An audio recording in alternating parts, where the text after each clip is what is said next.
शाहरुख खान को देशद्रोही कहा जा रहा है, उसको गद्दार कहा जा रहा है। कोई इल्जाम नहीं, किसी को पेड़ से बांध करके मार रहे हैं, किसी घर में घुस करके मार रहे हैं। मैम क्या दोहरे मापदंड है? शेख हसीना पिछले कई साल से, 1 साल से ज्यादा देश के अंदर है, तो क्या मुसलमान है शाहरुख खान इसलिए आसान था उनको गद्दार बोलना? बिल्कुल। आज मैं कह दूं मैं हिंदू नहीं हूं तो मैं गद्दार हो जाऊंगी, ठीक है ना।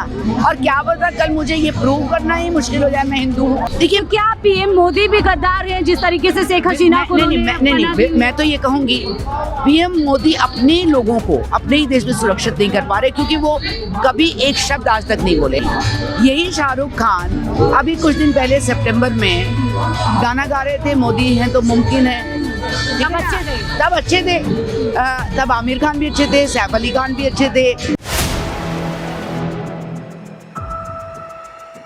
नमस्कार, 4PM न्यूज़ नेटवर्क देख रहे हैं आप और मैं हूं आपके साथ शाहीन खान। हमारे देश में भले ही मॉब लिंचिंग के घटनाएं सामने आ रही हो, भले ही महिलाओं के साथ दिन ब दिन घटनाएं बढ़ती जा रही हो, क्राइम बढ़ता जा रहा हो, लेकिन देश भर में अगर एक चीज़ चल रही है तो वो चल रही है बांग्लादेशी हिंदू को लेकर के लगातार आवाज़ें उठ रही है। ये मुद्दा इतना ज़्यादा बढ़ जाता है कि लोग शाहरुख खान के पीछे पड़ जाते हैं और एक के बाद एक बयान आ रहे हैं। शाहरुख खान को गद्दार कहा जा रहा है क्योंकि वो अपनी टीम में KKR टीम में बांग्लादेशी प्लेयर्स को जगह देने वाले थे। हालांकि मामला इतना गर्माता है कि उसकी जो पार्टिसिपेशन है उस पर रोक लग जाती है।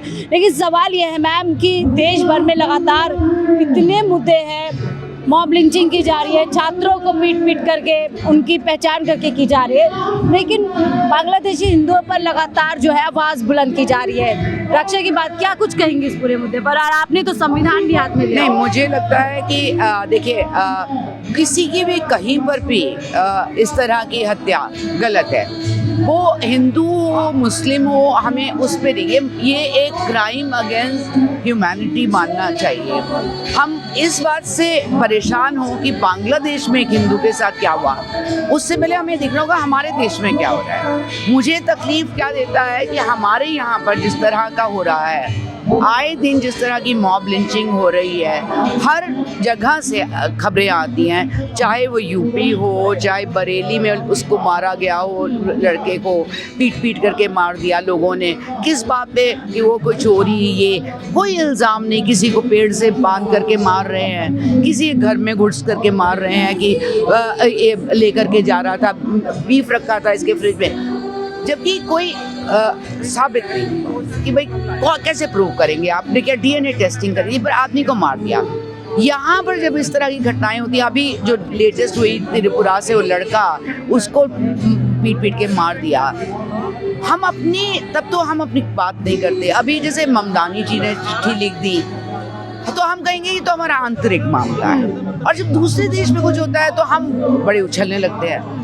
और क्या इसकी रिपरकशंस नहीं होती? मतलब अगर बांग्लादेश में एक हिंदू को मारा और हम उसे इस तरह लेते हैं कि जैसे कि वो पूरे हिंदू ही मर गए, हमने बिना उसके वो अपनी लॉ एंड ऑर्डर को कैसे देख रहे हैं वो उन पे छोड़े हम, रादर देन हम यहाँ पर इतना जो उसके ले चलते हुए मुस्लिम के खिलाफ, मुसलमानों के खिलाफ यहाँ पे जो हम कर रहे हैं, उससे हम क्या संदेश दे रहे हैं? मैम क्या दोहरे मापदंड है? शेख हसीना पिछले कई साल से, 1 साल से ज्यादा देश के अंदर है, पीएम मोदी बाकायदा उनको जो है शेल्टर देते हैं, लेकिन वहाँ शाहरुख खान को देशद्रोही कहा जा रहा है, उसको गद्दार कहा जा रहा है। देखिए ये डबल स्टैंडर्ड तो हर चीज़ में, कुछ तो अब किसी चीज़ की तो सेंस रहती नहीं। यही शाहरुख खान अभी कुछ दिन पहले सितंबर में गाना गा रहे थे, मोदी हैं तो मुमकिन है।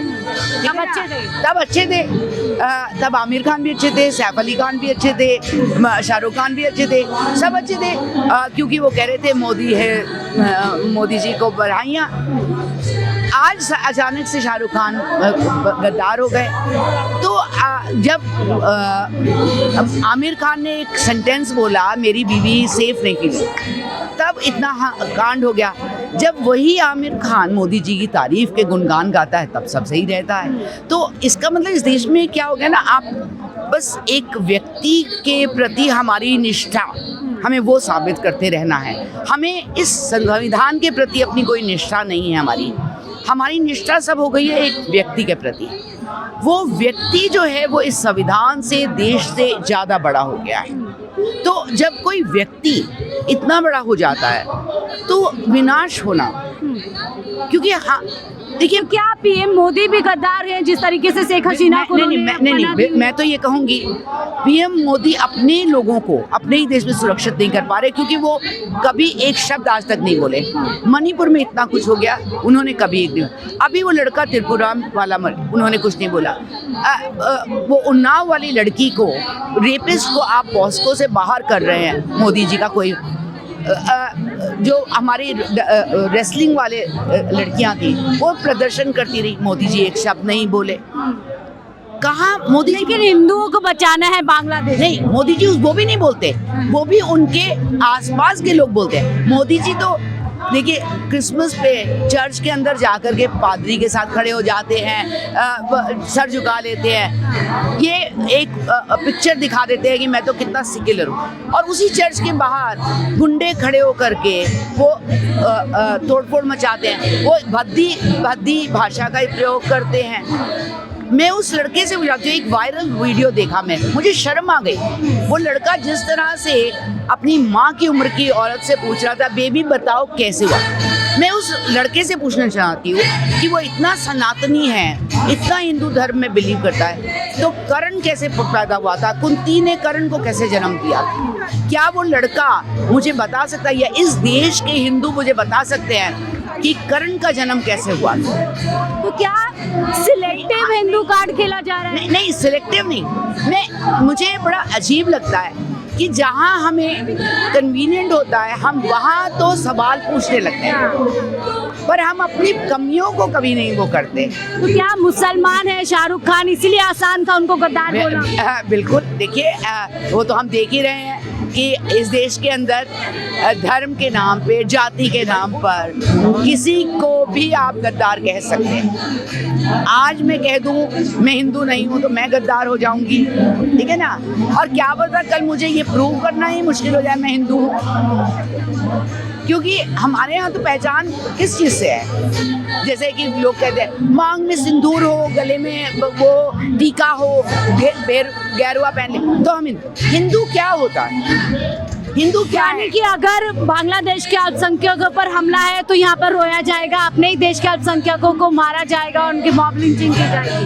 नहीं, देखिए मॉब लिंचिंग तो अब हमारे रोज का हिस्सा बन गई है। हम उस पे क्या कहते हैं ना, एक सामान्य सा हमें उसके बारे में बहुत ही नम्बनेस कर दी गई है, एक्सेप्टेंस हमारी इतनी नॉर्मल होती जा रही है कि अब मेरे को लगता है ज़्यादातर लोगों को कुछ फर्क भी नहीं पड़ता मॉब लिंचिंग से। तो क्या मैम बांग्लादेश के नाम पर अपने देश के लोगों को लगातार टारगेट किया जा रहा है? बिल्कुल किया जा रहा है, जो चल रहा है बिल्कुल किया जा रहा है, और मुझे लगता है प्रधानमंत्री की और गृह मंत्री की रिस्पॉन्सिबिलिटी बनती है आकर के स्टेटमेंट देने की कि ये ना किया जाए। क्योंकि जो देखिए पहली बात तो ये ब्रेकडाउन जो है, जो हमारे डिप्लोमेटिक रिलेशंस हैं उनका ब्रेकडाउन क्यों हुआ है हमारे नेबर से, चाहे वो बांग्लादेश है, भूटान है, श्रीलंका है, मालदीव्स है, कि हर किसी के साथ हमारे रिश्ते क्यों खराब? मैम अभी IPL KKR की टीम को लेकर के विवाद हुआ कि बांग्लादेशी खिलाड़ी नहीं होना चाहिए, लेकिन हमने देखा पहलगाम के थोड़े दिनों बाद ही पाकिस्तान और इंडिया के बीच मैच खेला। ये भी तो आपको ही पता है, इसमें मेरा मुंह खोलने से क्या होगा? अगर जय शाह नहीं होते तो ये मैच नहीं होता, और अगर कांग्रेस की सरकार होती तो ये मैच नहीं होता, क्योंकि तब देशद्रोह हो जाता कि आप तो बिल्कुल देश विरोधी हैं। क्योंकि जय शाह बैठे हैं और अमित शाह जी गृह मंत्रालय में हैं और प्रधानमंत्री हैं, तो भाई और पैसे किसके बन रहे हैं? उनके बन रहे हैं, तो मैच कराना तो ज़रूरी है। और उसके बाद वो सारा ड्रामा कि हम हाथ नहीं मिला रहे, पीछे हाथ भी मिलाया जा रहा है, हम ट्रॉफी नहीं लेंगे, हम ये सब ड्रामे हैं। और मुझे तो अब ऐसे लगने लग गया कि वो इन्होंने इतना सामान्य बना दिया इन ड्रामों को और इन सब लिंचिंग और सब। ये माना जाए जो बांग्लादेशी हिंदुओं के लिए नहीं बोलेगा वो गद्दार है, देशद्रोही है? नहीं, मुझे नहीं लगता, क्योंकि ये कोई ऐसा नहीं मुद्दा कि हम हिंदुओं को खड़े होना है। हिंदू 11 साल से हम सुन रहे हैं, बचपन से हमें पता था, एक बात बताई जाती थी कि आप भगवान आपकी रक्षा कर देंगे, है ना? तो हम कभी भी इम्तिहान देने जा रहे हो कुछ तो कहते थे, माँ बाप कहते थे बेटा हाँ, बदल गया सब, अब सब कुछ बदल गया है, अब तो हमें ही भगवान की रक्षा करनी है और धर्म की रक्षा करनी है। मैं उनमें से नहीं हूँ, तो मैं नहीं कर सकती हूँ। मुझे लगता है धर्म हमसे बहुत बड़ा होता है, और धर्म हिंदू धर्म हो या कोई और धर्म हो, किसी धर्म में लिंचिंग और इस सब का कोई रोल नहीं है। हमें पीसफुली प्यार से एक दूसरे के साथ रहने का को एग्जिस्टेंस का सिखाया गया। और संविधान की कॉपी आपने लिया है, वो संविधान भी यही कहता है कि इस देश में पैदा हुआ हर कोई नागरिक, चाहे वो हिंदू मुसलमान हो या कोई और धर्म का हो, वो इस देश का है, और किसी को भी अधिकार नहीं है कि उसकी देशभक्ति पर सवाल किए जाए। जिस तरीके से अभिनेता शाहरुख खान को लगातार गद्दार बोला जा रहा है, जबकि वही एक्टिविटी, वही काम इस देश के बड़े बड़े नेता कर रहे हैं। शेख हसीना को यहाँ पर शरण दी जाती है, तो वहीं विदेश मंत्री, पूर्व प्रधानमंत्री बांग्लादेश की को जो है अंतिम विदाई देनी जाती है, लेकिन वो देशभक्त है। लेकिन अगर इस देश में कोई भी चुप्पी कहीं ना कहीं बांग्लादेश के मुद्दे पर रखा है, तो वो देश विरोधी हो जाता है, देशद्रोही हो जाता है। ये कैसा मापदंड है, आपको क्या लगता है? अपनी राय जल्द साझा कीजिएगा। देखते रहिए 4PM न्यूज़ नेटवर्क।